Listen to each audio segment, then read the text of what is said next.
Video, I'm going to give you the answer for this question, and the question is, who was the first person to receive 2 Nobel Prizes? Well, now I'll give you the answer for that question, and the correct answer for the question is Marie Curie. So that is the answer for the question, Marie Curie. That's the answer. Hi, thank you so much for watching this video. If you find this video is very useful, you can help this channel to grow by subscribing this channel. Please this subscribe button, and don't forget to like this video.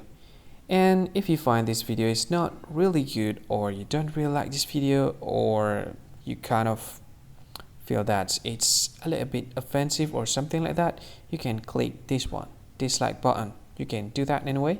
And if you want to share this video with your friend, you can share it by clicking this share button, and you can share it to any social media that you wish that is currently available at this time, like Facebook, Twitter, LinkedIn, and many others.